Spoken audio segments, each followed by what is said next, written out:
Are you a small business owner that is confused over your accounting records? Accounting by Art can help you eliminate this confusion with a free initial one-to-one consultation. Art offers QuickBooks training seminars covering both QuickBooks Desktop and QuickBooks Online, as well as addressing your specific needs and questions. Visit accountingbyart.com and set up your free consultation today. Get instant relief from daily stress with Instant CalMag C, the perfect blend of calcium, magnesium, and vitamin C as a natural remedy for anxiety and stress. Visit calmag-c.com or call 727-642-8087. Use or mention the code HAPPINESS and get 10% off your order of CalMag C today.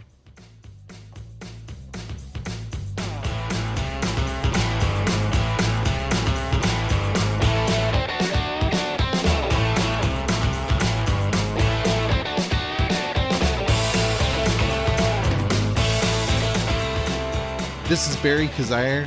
Thanks for joining us for Real Live Marketing, Episode 6. The guest you're about to meet, Janette Lonsdale, has always been a writer, and it seems it's always been her love. And she's developed her business through writing. So she's taken the profession that she's loved, and she's been in the unique position of using it to also promote herself as a writer. Doing it for many different nonprofits, including the Society of Professional Journalists, the American Copy Editors Society, a local online newspaper for a small neighborhood here in St. Louis, and working with community causes such as Small Business Week. She's taken her love and her profession, and she's turned it into her business.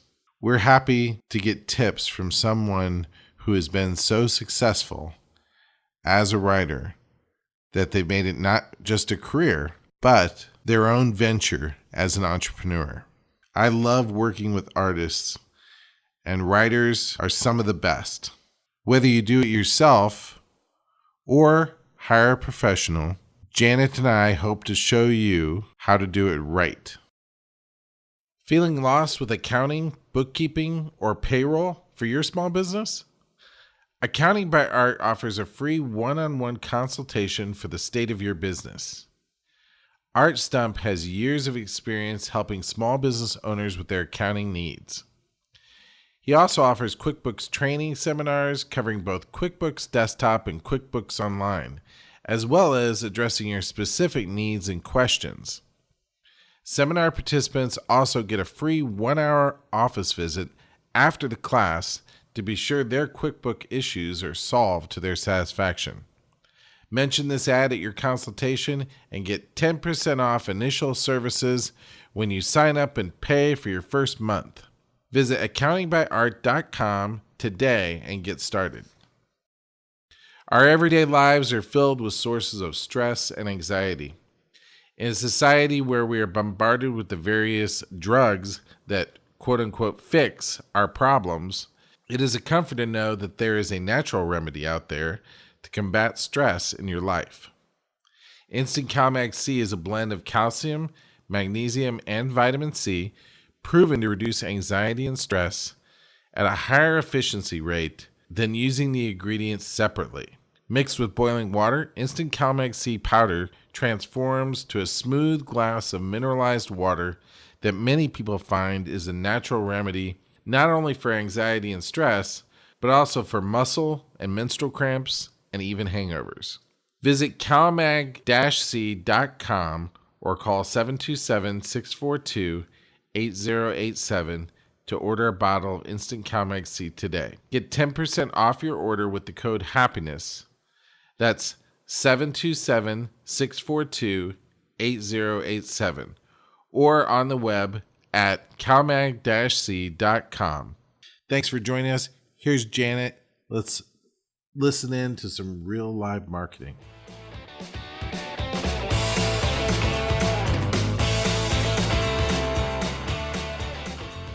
We're here with Janette Lonsdale. of the Red Stairs. She's a marketing consultant. She does digital content. She's a writer, and she's going to talk to us today about writing as a marketing tool. So thanks for joining us. Thank you so much. I'm really excited to be here and talk about my favorite subject. Great. And you obviously weren't born in St. Louis. No, I'm Irish. I was born in Dublin, in a small town just outside the city, and came to America, I don't know, about 16 years ago. Great. And then because of your husband, you meet your husband somewhere else? How did you end up in St. Louis? Well, it's kind of a strange story. I met my husband in London. I lived in London for about 12 years. He was working for a company called Lockheed, which I'm sure is familiar to everybody. They asked him to come to America and work for them. He did. I followed. We had the great opportunity to travel all over the world with Lockheed. Then we went to Minneapolis, and when the company Mark was working for there was sold to Savas, we came down to St. Louis so he could be at head office. So that's why we're in St. Louis. I followed his work. That's great. All right. Well, great. We're glad to have you. And it's a surprise. St. Louis is a surprising place. I didn't expect to like it as much as I did, and I didn't expect to find the things I have found in St. Louis. It's actually a very dynamic and very lively corner of America. I didn't know that. Yeah, that's one of the things we'll end up promoting. We talk about St. Louis about every show, so we'll probably end up helping St. Louis tourist trade. But that's good. So you met in London, and were you already a writer at that point? What were you doing at that point? Yeah, I have been a professional writer since I was about 19. I left home in Ireland when I was 19 and went to the UK. And there I worked for a national newspaper group, freelanced for magazines. And during that period, I met Mark, and we eventually married. He made a good impression on me. Great, good. So you've been a writer all along then? Yes, always. I've done various different kinds of jobs, but everything's always been anchored by my writing talent. Great. What magazines? I'm not sure you'd know them. They're British magazines, but one was a sports publication, and I know nothing about sports, but so I was there. I worked on crossword and puzzle magazines. They were owned by the Murrow Group. I worked for a women's magazine called Extra Special, an organization called IMP, which is International Masters Publishing, and they do contingency publications where you collect information in a binder. Maybe over the course of a year, things come in the mail. And I was involved in product development for that company. Okay. So lots of publishing experience, lots of new product development experience, lots of audience-focused work. Great. All right, awesome. And then where'd you go to school? About 20 or 30 years ago, I went to high school in Ireland. And then after I had moved to the UK, because I was very young at that point, I've been working for a number of years and then decided to take an associate's degree in humanities with the Open University. And then I went on and did a BA with the same institution. Now, that was a very long time ago, and it wasn't particularly relevant to my chosen career, albeit so fascinating. But since then, I've continued to do education, and I'm always studying and learning and reading material. So, for example, when I moved from the UK to the US and wanted to work in my same field, I took a course in editing because British English and American English are very similar, but they're also, a little different. Sure. And as an editor and a writer, I've got to figure that stuff out. More recently, I've studied social media marketing. I've studied content strategy, a course with Northwestern University that was run through Coursera. I do a lot of study with the American Artists and Writers Institute. That's probably the largest copywriting instruction group in the US, if not in the world. So lots and lots of work. Wow. Okay, good. Yeah, you've definitely. Okay, good. Well, great. So what, copywriting, I mean, just for the people that are here, what would you say, give us your definition of what copywriting is and what it's for. That's a really great question, and it's something that people get very confused with. Copywriting is a set of specialized writing techniques that are designed to persuade or influence the reader or the audience. Now, the audience may be looking at a YouTube video, or they may be reading a piece, but essentially you're trying to persuade them to do something. You want them to take some kind of action. You want them to buy something, to opt into something, to engage with you in some way. And for the most part, these are used in the marketing, advertising, and sales industries. Great. So it could be like copywriting could be for YouTube script, or Absolutely. for radio script, or for a page on a website, or even an ad. For advertising, for email marketing, all those kind of things. Great. Anywhere where you want to get your marketing message across to somebody else and you want them to do something next. Great. And do you write educational content too? Absolutely. Yes. Yeah, absolutely. I figured you probably did, because there's a lot of that being written these days for websites. I mean, it's really geared towards, informing people and showing them how to do things. And how-tos are an excellent way to write a blog post, and it puts people at the top of your sales funnel. You're creating awareness and creating interest and pulling them into your media publication by giving them information of how to do something. And hopefully within that how-to material, you can tell them how to do it with the product or the service that you're providing. Great. And so the copy that you write for people, is it primarily like blog posts, web pages? What are you doing a lot of these days? Well, I still work as a journalist, and I write for Homestyle magazine, and I've written for Missouri Lawyers Media and a number of other publications. Those two are in the St. Louis area. In terms of copywriting, it's mostly for clients. It's definitely websites. I love writing websites, and really it's difficult to just sit down and write a website. You need to sort of back up a bit and start to plan it. And I like to be involved with the planning early, before the website is designed, before any code is written. The best thing to do is to get your content writer or your content strategist involved really early, because it's all about how the audience engages with your content. Nobody has ever gone to a website because somebody spent 6 months picking that perfect shade of green, right, or wrote that perfect code. They go to the website for information. Sure. And the search engines are all geared towards, Google is not necessarily telling us what they're looking for specifically when they're indexing a page, but we know that their client, Google's client, is the person who's looking for information. And so they're trying to best serve that person who's looking for information. And so you have to write content that is going to show Google that you know what you're talking about, give them the right stuff, and then put it together in such a way so that it actually comes up in that search. That's right. And one of the things that Google requires is high quality. They are trying to provide the person who's searching with the very best result for their query. So in order to compete with all the other results, not only do you have to have content that is optimized for Google's robots and code that is written so those robots can actually get to the content, but you also have to write really good content. In fact, I'd say that the competition for content, for quality of content, is definitely increasing. You need to produce the very best you can.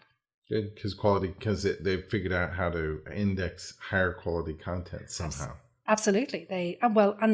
We as users of the internet actually help them with that, because as we spend time on pages or like pages or engage with pages, Google's robots and algorithms are watching us and observing what we're doing.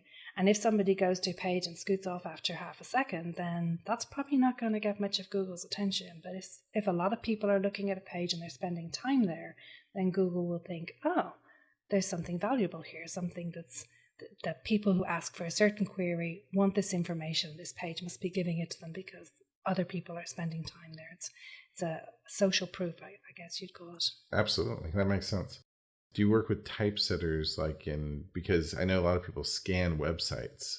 So do you leave it to them to do that? I'm just curious, because a lot of people, they'll go through and they'll scan a website, and obviously your headlines and your captions and all that are meant to engage the person enough where they'll go back to the beginning and they'll actually take the time to read the whole article. And I know that a decent typesetter or designer can contribute or detract from the content because of the scanning nature of the internet searcher. Right? Absolutely. I mean, it's critical that design and content work together, and both have to be high quality. I think generally designers like to receive the copy, the content, and design around it rather than the other way around. I like doing it that way too. In order to, when people search on the internet, what happens is they'll put something into the search bar, they'll get 10 results, they'll flick through those results very, very quickly. So when they open a page, if they don't see the answer to what they're looking for very easily, they're out of here, they're gone. And it is the content writer's job to make sure that that person, when they come to the page, sees the answer they need. And you're right, you do that with headlines, you do it with bold. Our eyes are drawn to capital letters, our eyes are drawn to numbers. There's many different techniques you can use within the writing process and within the design process to make it easy for the right message to stand out to the reader. Our brains are really smart at finding the information that we want. And there's a lot of research in eye tracking, and it generally shows that people read across the top. They kind of read more the left-hand side of the page than the right-hand side of the page, and they will read your sub-headlines, which are your secondary headlines. So it is important to have those written correctly. One of the books we train our guys on is guys and gals. We've got both back there. Good to know. Is we train them on a good book by Joseph Sugarman. If you haven't read him, he's we'll put it in the show notes so people can check out the book themselves. But he's sold so many things with copywriting, it's incredible. And he's a good American to read as far as American copywriting. But he says that those headlines, the subheadlines, the captions, all those things, their job is to get people to read the first sentence. I would absolutely agree with that. I'm familiar with that author's name. I did not read his book, but I am familiar with it. He's fun to read. But I'm sure there's tons of guys out there. Yeah, there's a lot of copywriting gurus. Yeah. Having said that, I think he's absolutely correct. Great. Who's one of your favorites, by the way? I have been introduced to so many top copywriters through the American Artists and Writers Inc. Most of their training is done by other copywriters. So I've had the good fortune to learn from Steve Schlonwhite, Dan Kennedy, Bob Bly, and a host of others. And it's really interesting to hear the newest techniques and what's working today, what used to work before, how you've got to change to keep up with the times. And really, with this digital landscape we all live in at the moment, times are changing really fast. Right. Dan Kennedy's good. He's really an old school guy who's brought his techniques into the modern time too. That's right. Yeah, he's definitely good. We'll you send me a short list of your favorite books, and we'll include those in the show notes too, so people can. And we'll talk about those at the end, and then we'll include those in the show notes. Good. Good. And then you obviously engage in writing some good high quality copy, because now the next part that you already mentioned is we've got to keep people on the page with quality content, because Google's watching and they want to see what, people staying on the page and reading, and that's going to influence, so you can't just give a page a lick and a promise, so to speak, and expect that the people are gonna stick around, and then if people don't stick around, Google's gonna notice, and it's gonna hurt your rankings in the long run. That's right. I mean, you really have to produce good quality content, and the secret of good quality content might surprise some of your listeners, because it isn't actually anything to do with apostrophes or clauses. It has to do with your audience. The secret to getting someone's attention and keeping their attention is to talk about something that interests them. So if your target market is seniors, maybe senior women, and it's not a one size fits all. You might want to change the way you approach it if you're talking to a grandma who likes knitting and sitting by the fire to the grandma who actually is out there riding or, blazing a trail on her Harley Davidson. You have to really know who you're talking to, why they should listen to you, what problem are you solving for them. And if you can do that, then they'll be interested to read your content. That's interesting. Do you ever go and read what the kind of books or writing that a certain audience likes in order to adopt that style? Absolutely. You need to adopt their language, you need to adopt their ideas, and you need to bring that into your content. There is no substitute for reading the material they read, but also speaking to these people and finding out what really interests them, what really motivates them, what they're going to sit down and pay attention to. That's great. All right, great. Well, thank you. Well, good. So how would you say your writing's evolved personally? I mean, from your first efforts and from when you first got paid as a writer to where you are today? Well, I guess I started out in journalism, and journalism is a different style of writing to marketing and copywriting. All of it requires good grammar. All of it requires paying attention to your audience, but they're slightly different styles. The first journalism is for information usually, whereas marketing, writing, and copywriting, you're trying to persuade someone to do something.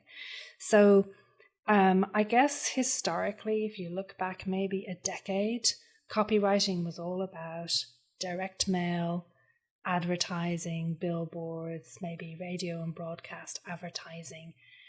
Once the internet came along, everything kind of changed. And in order to survive in this new digital ecosystem, we've had to learn a lot of new techniques. Some we've already talked about, like being able to, people when they sit down with a magazine or a good book by the fire, they are engrossed in what they're reading probably, they're paying attention to it, they're looking at the lovely photos. When they look at something digitally, especially if they've used the Google search bar, then they're very task orientated, they're reading really fast, they've got something in mind that they want to know. If they want to know about pancake recipes and that's not what they find when they go to your page, then they've left you. Okay. So, two things have changed, both the delivery mechanisms, so now we have websites, email, and so on, and the style of writing that we now have to write for a much faster moving audience. Fantastic. Okay, great. Well, that makes a lot of sense, and not something that all of us think about. but interesting. Yeah, I think the times change, and we have to adjust accordingly, and that's one of the reasons why I keep training and have to keep training and have to keep learning about the new techniques and styles of doing things. That's great. Well, let me ask you this: what are 5 things that you feel like you maybe shouldn't do with writing, and what's the right way to go about doing those? Okay, 5 things. Well, I think the first thing you should never do is have errors in your content. If you're writing your materials out yourself, or even if you've engaged a professional to do it, you still need to read it when it's published. Even if it's published online where it's easy to change, I can't tell you the number of times that something's gone wrong during copy and paste, and the end of a paragraph has vanished, or the headline has had to be changed because it was too long for the design and had to be shortened and something bad happened, apostrophes were left out or whatever. So you really have to guard against errors, and there is no substitute for sitting down and reading it carefully. Now, spell check won't even catch everything. It doesn't catch everything because some words have more than one meaning. That's right. And sometimes it actually tells you to do something incorrect, especially in the grammar. I think you can always ask your mom or your neighbor to help you read stuff, but to be honest, I would suggest that you actually engage a professional proofreader. They are trained to be very meticulous and trained to look at every word. And our minds actually know what we're supposed to be reading. And as long as the letters are correct for the word and the letter at the front, it almost doesn't matter what order they're in. Most of us will see the word correctly, and we will miss an error. So a proofreader has trained themselves to read a lot more closely than the rest of us. And they also usually do a little bit of fact checking. So That's great. Where do you get a decent proofreader, by the way? You can, I guess, Google it. Google it. Yes, Google it. That's a good answer. You could probably find somebody on Craigslist or on something like Odesk or Elance, or you could give me a call. Great. And you do that too? I do proofreading, and I outsource to a professional third-party proofreader because for quality control purposes, I don't trust myself that I don't see everything. And although he very rarely comes back with a change, on the 1 or 2 occasions he's been worth his weight in gold. Fantastic. Number 2 would be to be very careful about using jargon. When you write with jargon, you're making your reader feel dumb, and nobody wants to feel dumb. And if they feel dumb, they're not going to like you, and people buy from people they like. Yeah. The other reason to avoid jargon is that it's usually associated with much more complex sentence structures. And I've actually got something I want to read to you. It's from a book called Death Sentences by Don Watson.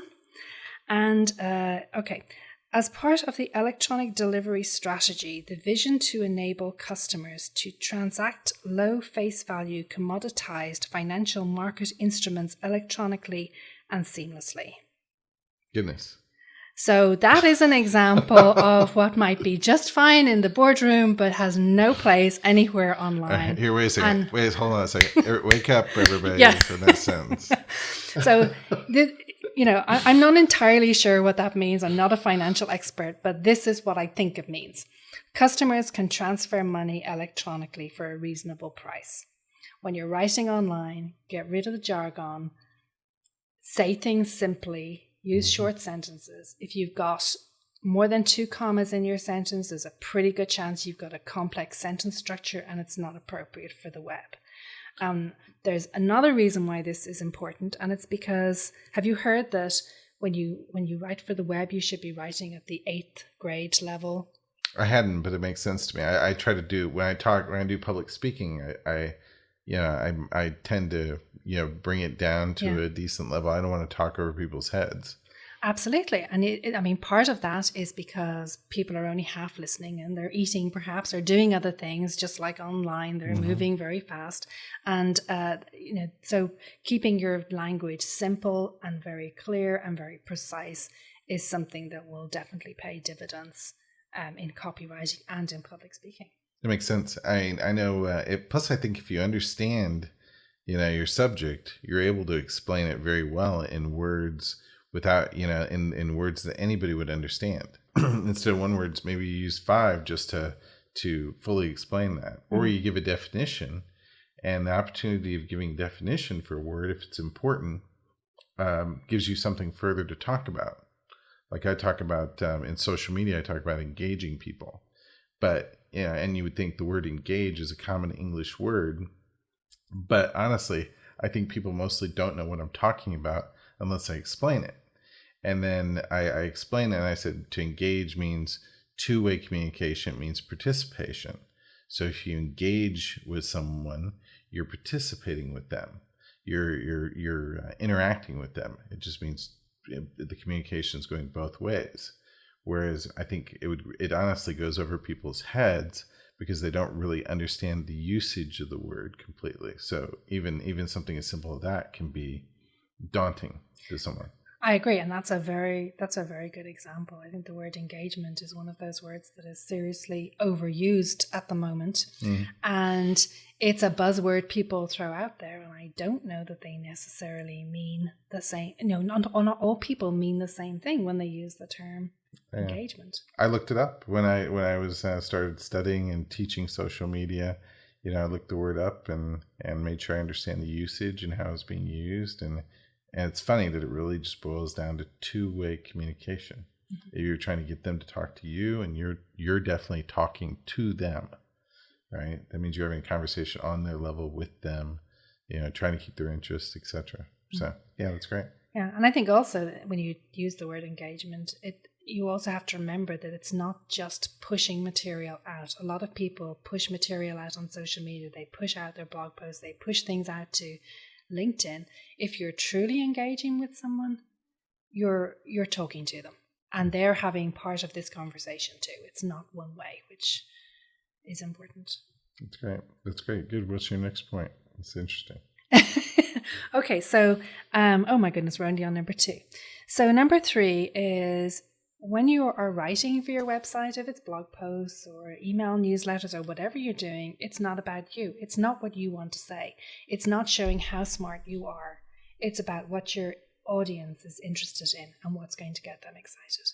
So point number 3 is it's all about your audience. And we've talked a little bit about that already. That's great. That makes a lot of sense. It's you have to take their viewpoint, what they would be interested in. Absolutely. Great. Okay, so point number 4 is have a content strategy, have a plan. Don't start with design. Don't start with code. Don't start with tools. Start with what you want to say and how you want to say it. And then look at, is this email marketing tool good for me?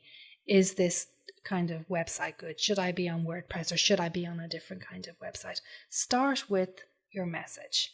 So, and when you have your message, then think about, well, how do I engage the right people? Where are those people? Are they on their iPhones? Are they on their tablets? Are they sitting on the metro in New York looking at the adverts on the side? Should I be putting my information there or should I be putting it on their iPhone? What are people doing? Where is my audience and what's really interesting them at what point in time? So you may discover that the particular group you're interested in talking to is actually doing something at midnight, or maybe they're doing something at 3 p.m, depending on when they are ready to receive your message. That helps you decide when you need to send that message out to them. Great. So it's putting your message together first and then figuring out the delivery system. Absolutely. That's very succinctly put. Thank you very much. Yeah, that's great. I mean, yes, no, that makes sense. That was the short way of saying that. I like it. No, that's good. Do you ever focus group copy? Like have a group of people read it that are in the delivery, in the people that are supposed to receive the message and then get feedback. So, and then tweak accordingly. I'm just curious. Over the years, absolutely. When I worked for international masters publishers, we did a lot of focus groups and they were very, very valuable as we were developing the products. Today, with there's a lot of opportunities or a lot of techniques on websites and tools on websites that allow you to test one kind of copy against another. Is it better with a photo or without a photo? Is the long headline, does that function better than the short headline? So you can certainly do those kinds of tests. And I think even Constant Contact gives you those tools as far as I know. Yeah. So absolutely. And I think the other, if you don't want to go down the route of doing very detailed testing, even just paying attention to the Google Analytics that come with your website, make sure if you get someone to create a website for you that you get the analytics attached to it. Even just observing those, you'll be able to tell very quickly which pages are getting traffic, which pages have a problem. If you change something and people don't like it, you're going to see that also very quickly. And vice versa. It makes sense. I mean, it's worth it. I mean, you spent all that money on a website. You're hoping that it's going to sell something for you. You should invest in the copy. And then if it's not working, the thing you have to do is then you have to invest in more copy. And you have to change it. Yeah. I mean, we do that, and we started off our company with market research. That's the first thing we ever did, was we focused on market research. And even at the end of the day, if the survey results aren't getting you sales, then you need to go back out and survey some more. And I'm sure it's the same way with copywriting. If it's just not getting the product, well, fine. Then you need to go ahead and invest in changing it. Yeah. And sometimes you don't know until you try something, no matter how experienced you are. You never know what's going to work and what doesn't. Absolutely. You can have a pretty good idea, but you're not going to know absolutely what's going to happen because none of us have a crystal ball. That's great. Yeah, the big thing is not to give up, I would think. It's like, I'm sure people get frustrated sometimes. I mean, just with any marketing tool, you could throw your hands up and you can say, it didn't work. Right? That's right. And marketing is a living organism. When you're marketing your business, What works today might not work tomorrow, or what worked yesterday may not work again, next year. So you have to constantly be coming up with different ideas. Your readers get tired if they see the same thing all the time.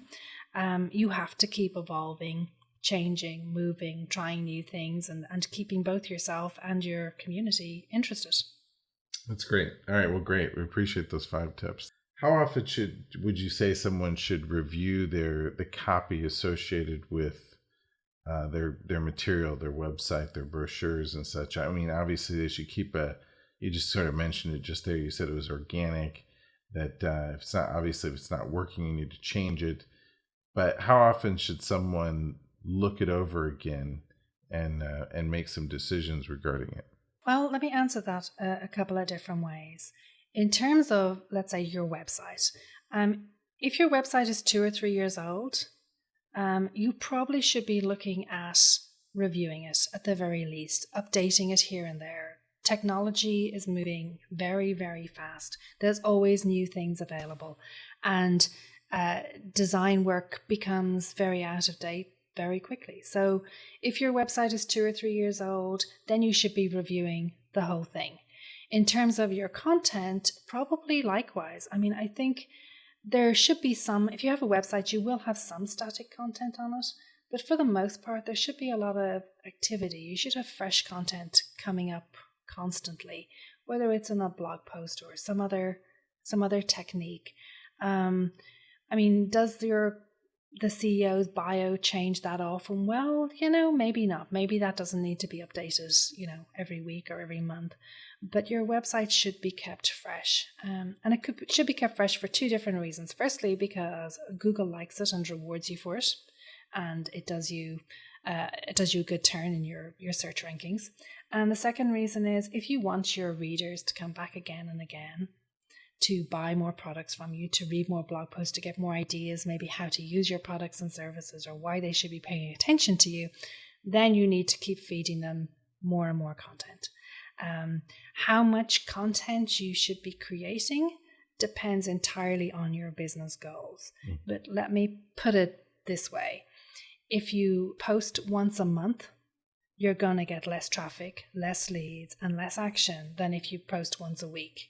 And if you post once a day, you're going to get more. So the way I turn that question back on you is to say, how much action do you want? Makes sense. Makes sense. And it's one of the things I tell people. I mean, is your website a static brochure that's uncared for, unlooked at, and forgotten? That's not good. No, it's not. And, going back to, the old days when things were printed, there were so many boxes of brochures underneath so many people's desks used as footrests. I mean, that's what a static website is. It's the equivalent of something collecting dust under your desk. Not good. It doesn't help you market your company. And it certainly doesn't have to be that way. It's like, it doesn't make any sense for it to be that way. No. And you don't look like a dynamic, interesting company to do business with. Yeah. Today, especially where if you're going after a younger market, there is an expectation that they can engage with you anytime, any place, anywhere, and that you will be there and that you will answer their question and that they will be able to interact with you. Yeah, and it has to look like you're fresh, that you're up to date, that you're not, that you care. Yeah. When your copy is stale, when your website's stale, it just looks like you don't care at all. And if something is 2 years out of date or was published 2 years ago, well, the information might be wrong. Mm-hmm. I mean, let's say it's a medical website or something, if it's 2 years old, well, they could have created lots of drugs or techniques to cure whatever ailment you're looking up. So if something is out of date, then nobody wants to read it. They want the current information, and why shouldn't they get it? Right. Well, that makes sense, but it's possibly that they should. We have our clients review their websites periodically. Like we'll call them up, and we'll say, great, we want to do a website evaluation for you. We want to evaluate where your website stands currently, and make some recommendations. And we do that every 6 months with them, just because they forget. Mm-hmm. And it sounds like not just, and we usually talk about copy to some degree, but not to this extent. And it sounds like the copy should get the same kind of care. I believe so. I think your content needs, and we've talked about it needs to be fresh, it needs to be up to date. And, in some ways, I think the copy is probably more important than the other elements, because those other elements, your design, your code, the other functionality is there to support the information you're providing. Great. So fantastic. So what would you say is the mindset or strategy that you feel sets you apart and is responsible for your success with copywriting? I think being a student of humanity, just understanding people and paying attention to them and thinking what motivates them, why are they interested in that, and questioning what people do around you. Oh, why are they doing that way? It helps you understand the people you're writing for, and it comes back to understanding your audience. Whoever you are talking to, if you understand them, you can just be more interesting to them. It's your job to make the information interesting to the person who's going to read it. It's not their job to find you interesting. You have to create what's interesting. That's great. Good. And I think then, just two small things, setting goals for yourself or for your business or for what you want that piece of content to do for you, and then measuring the results against those goals. So knowing, was this successful? Was it not successful? What does success look like? I had one client who was on the front page of Google search for her brand, and she was thrilled, but she said, but my goodness, I don't have any new clients. And the reason she didn't have any new clients, when I looked at her analytics and actually studied her website, was, well, that's because you're speaking to the choir. You're only talking to people who already know you. They use the same language as you and they know you. If you want to get other people to come to your website, we need to identify who those are. We need to talk to them in their language. We need to demonstrate why they should be interested in, what your institute offers, and try and draw them in. They won't come to you just because you want them. Build it and they will come. It's not real. That makes total sense. That's great. Is that the main points? I think so. Yes, that's mindset for success. You have to be a student of humanity. You need to have experience. You need to understand your audience, and you need to set goals and then measure against those goals. That's great.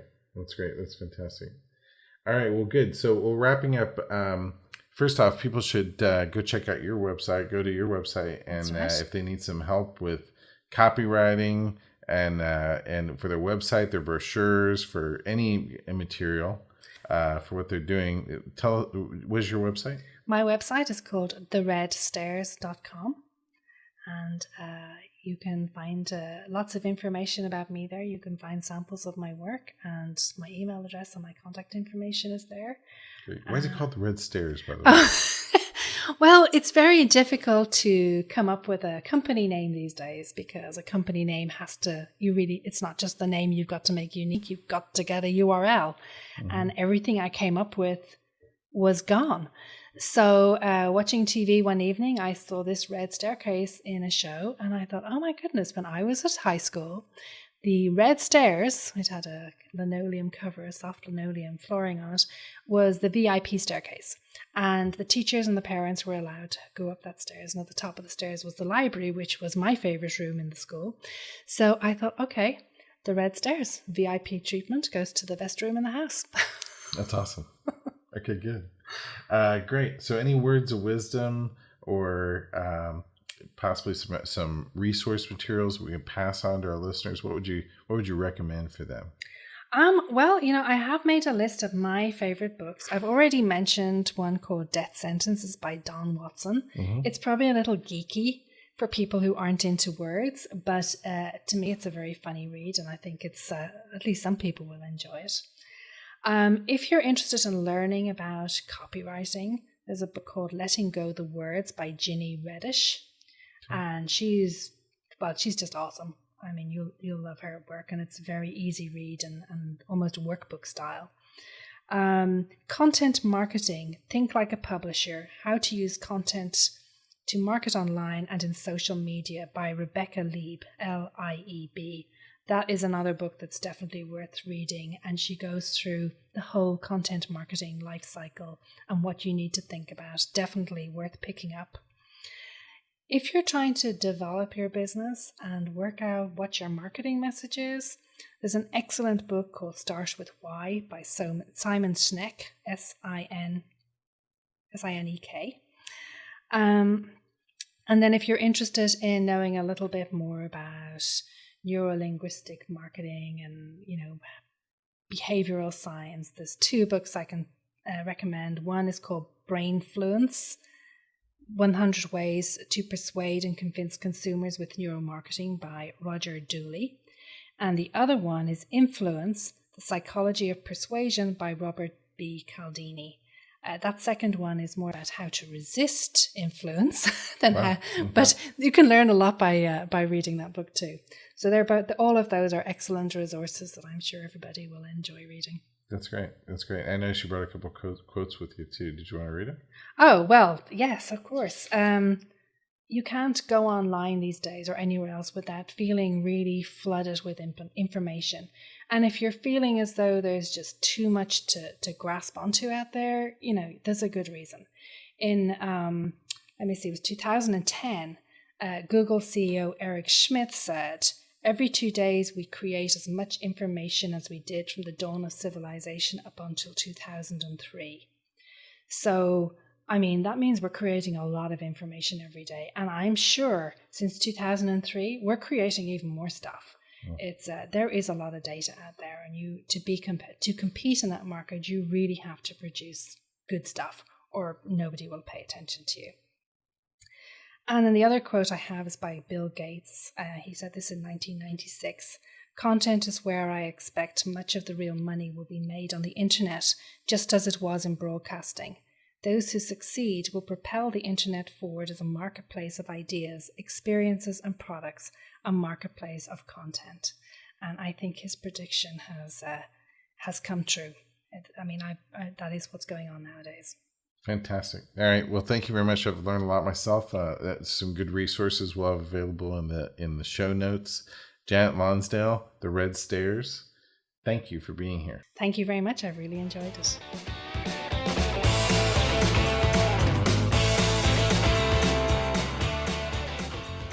Is your website working for you? Is your website getting you results? Do you get daily or weekly leads? You should be. If you're not getting the leads that you need, it's time to reevaluate your website. Get our professional website evaluation. Go to reallivemarketing.com and sign up for our professional website evaluation. Let's get this done today and bring your website up to where it needs to be. At my company, we do quite a bit with copywriting. We do everything from editing and proofreading, news releases, newsletter copy, website copy for search engine optimization, etc. And Janette obviously does this stuff as well. I'll give you the one. I know Janette gave some great material. I'm going to give a particular book that I would recommend that we have all of our people study, and it's the Adweek copywriting book, The Ultimate Guide to Writing Powerful Advertising and Marketing Copy, from one of America's top copywriters, Joseph Sugarman. So whether you need to write, edit, or just review your copy for your website, blogs, or marketing pieces, this is all the information that you at your level will probably ever need. And the great thing is, this copywriting is the kind of copywriting that's intended to sell. I'll tell you just one thing about this book. Great copy is the heart and soul of business advertising. So in this practical guide, Joe Sugarman provides proven guidelines and expert advice on what it takes to write copy that will entice, motivate, and move customers to buy, right? So I highly recommend reading this book on copywriting. Again, it's the Adweek Copywriting Handbook. And then one other tip that I want to give you on writing in general, do it. As I mentioned before, with other subjects in the field of marketing, whether it's relationship building or many others, the way to get good at something is to practice, right? So go ahead and write, get a blog, post something every day, and if you don't like to write, well, talk and have somebody else transcribe it for you. But put some words on paper, or on the web, and do it on a regular basis. Just take some time when you do it every week. Just make it like an exercise program. Use some discipline. You will get better and better at it, and it's a valuable skill. even if you're not the guy who's going to be writing the copy for your website, you should gain this knowledge, like this book. As a manager, you can gain a level of knowledge that will be sufficient for you to spot good versus bad copywriting.